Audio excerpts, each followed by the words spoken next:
If you're just booking meetings, you aren't selling. You are appointment scheduling.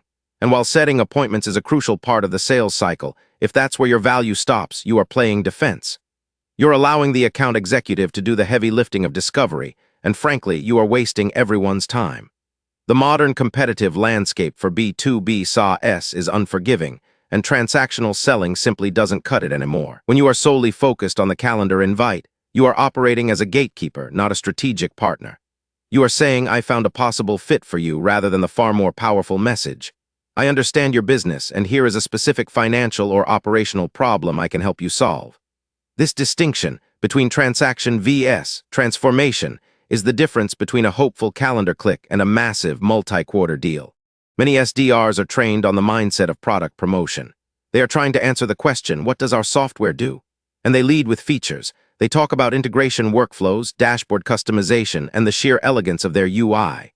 This is a fatal flaw because it makes you sound like a brochure, not a consultant. The prospect doesn't care about the elegance of your UI. They care about the throbbing pain point in their business that is costing them money, time, or sleep.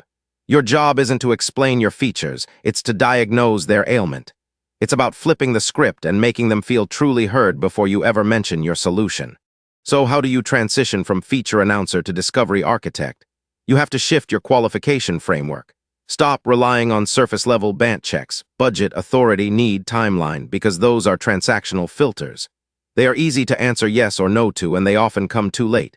Instead, you need to qualify the impact.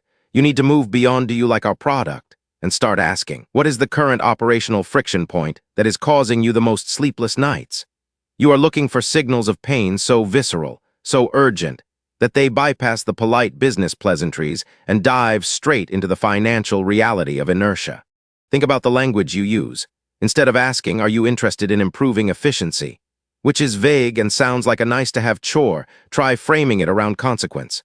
Try, if you could eliminate the biggest bottleneck in your current reporting structure, what tangible outcome would that unlock for your team this quarter?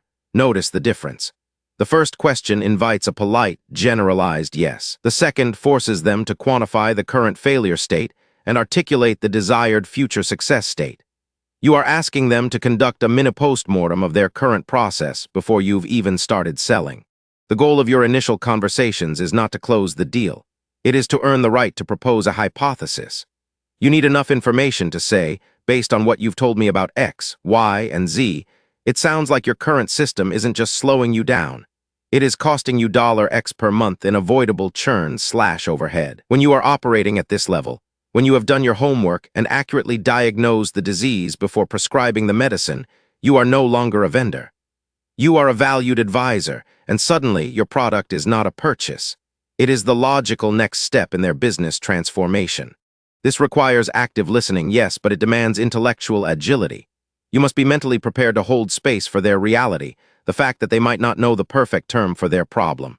Your superpower is guiding them to it. They say, "Things are just kind of slow." You respond by asking, when you use the word slow, what specific business process is experiencing that friction, and how does that slowness cascade into the rest of your operation? You are becoming a linguistic archaeologist, carefully digging up the root cause buried under layers of operational jargon. And when they finally name the problem, the true, costly friction point, that is your opening. Your deep qualification isn't about confirming they need a better widget. It's about confirming that the cost of doing nothing outweighs the investment in your solution.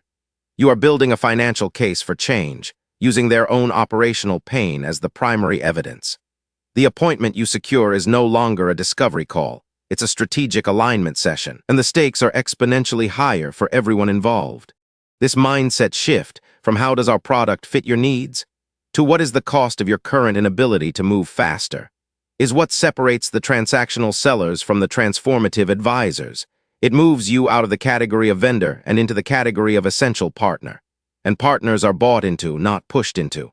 So the next time you pick up the phone and your gut tells you that you are only trying to book a slot on the calendar, stop. Take ownership of the problem definition. Don't wait for the AE to jump in and rescue the situation.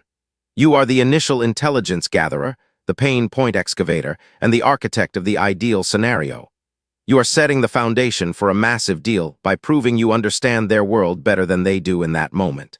If you are ready to stop being the cog in the machine and start becoming the architect of the sale, If you want to transition your role from appointment setter to discovery architect, to qualify deeper and close bigger, then check out the resources linked below. Let's stop scheduling meetings and start engineering transformations. Your scaling begins now.